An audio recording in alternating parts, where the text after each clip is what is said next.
We must not rush into accepting like the certain big names which the crowd approves of, as certain role models. Most of the time, they are just to say grown up people biologically with the brain of a teenager. They have not developed their spiritual side, their emotional side, their, I might say, intellect on a holistic level of sorts. But they're just like that teenager who are like insecure and just trying to trying to numb that inner turmoil and insecurities by just showing that okay, they're successful and they might have learned certain techniques, right?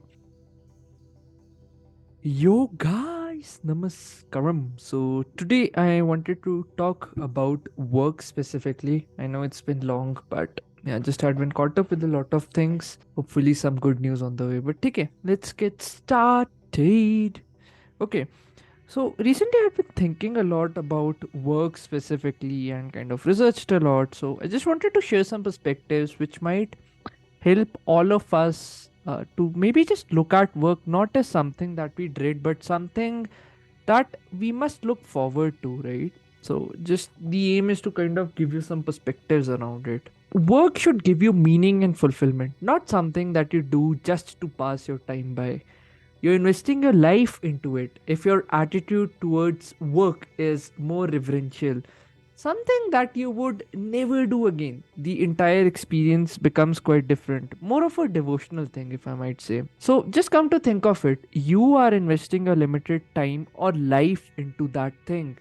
Why would you want it to be stressful and invoke the lowest qualities from you? If you treat your work as something that is your secret place, you will treat everyone with the best of your being. Once you have this approach, two things would happen. Financial abundance would follow, and the right people would come to you and stick with you on their own accord. Usually, people who are able to contribute and live a meaningful life are folks who love their work so deeply and are able to provide insights which others miss. It helps them surpass everyone's expectations because they're so much invested into that thing. These days, I see that people all the time crib about having to work instead of seeing it as an opportunity to grow and transform, let us say, some aspect of their personality. All they care about is cribbing. It has become an attitude to do slavery for 5 days and then enjoying the remaining 2 days. Why is it that you can't enjoy all the 7 days of your life? We spend most of our time at work, yet it is something that we desperately hate. The days are not far when we would suffer all kinds of diseases and ailments. So psychology talks about psychosomatic relationship wherein your mind starts manifesting that disease and then it later is shown in your body 2 to 3 years down the line, roughly speaking. I think work should not become something that is just a means to an end, but should become so fulfilling that in the current moment, whether the end comes or not, it doesn't matter. The journey in itself is with life transforming. You cannot just be a hard worker in today's time. It's only when you would find meaning in your work by looking at the larger picture would, let us say, revolutionary insights come to you, insights that can transform the entire world. It's the famous analogy of the tree that once it becomes healthy, it would bear the more luscious fruits, right? We must create a healthy system for our life and nurture our roots day in and day out. When we are walking on the correct path, the correct people would be drawn to us. I think reality is neutral. It's the type of thoughts and energy that we throw out in the universe that reflects back at us. We don't have to shortlist useless things, they would filter out by themselves. Everything that we see in the common market is usually just makeshift, jugaad. All principles are borrowed, and people are just stealing like crazy. There are not any specific methods which might be unique to you. I believe work should be something wherein you create a belonging, let's say maybe a larger mission and purpose, because heck, this is just one life, 80 years roughly speaking. Do you want to invest those, let us say, 50 to 60 years in slavery? I think we need to become more bold. Your work is your life, and no one better than you should know the reasons as to why you're working in the first place. It should bring peace to the world and be more of a love affair rather than something that you bloody well hate. It's said that the happier you are in your workplace, the healthier relationships you usually have in your home.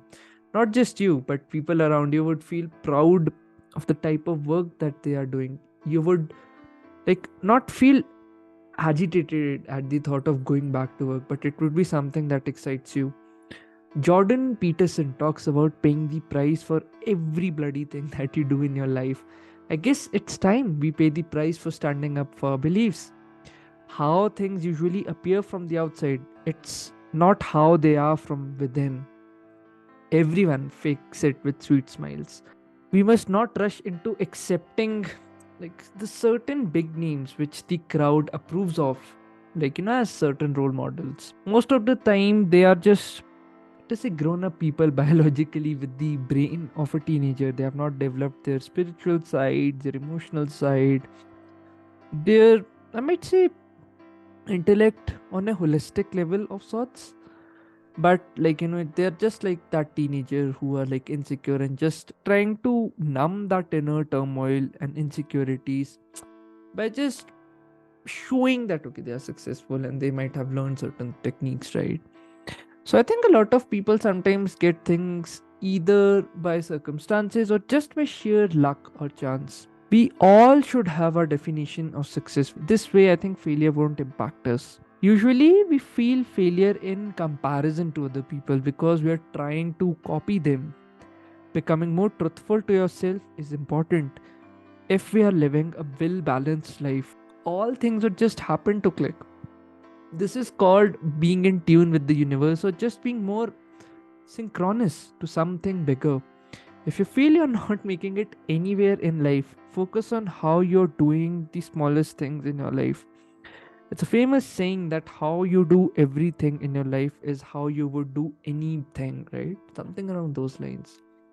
So, if you're not satisfied, I think, with your work, fix your small habits and those kind of things. Now, I know like this is a very, some might say, okay, it's an altruistic video if you might have seen it, but I do get it. There are office politics and all of that shit. So, I'll make a detailed video around certain things like practical insights, not any, let's say, feel good shit, none of that thing. Like more on practical insights that like how we can deal with, let's say, office politics and those kind of things.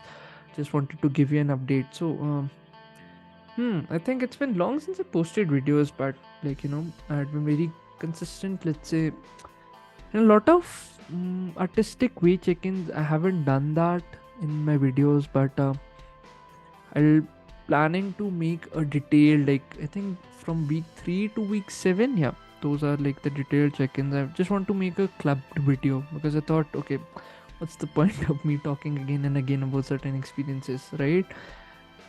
So that's one thing. Other than that, so I'm planning something on my website.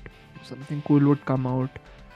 And yeah, let's stay hooked onto it. Until then, this is Debashish Pindra from Debu Ki Dastak signing. Oh, cheers.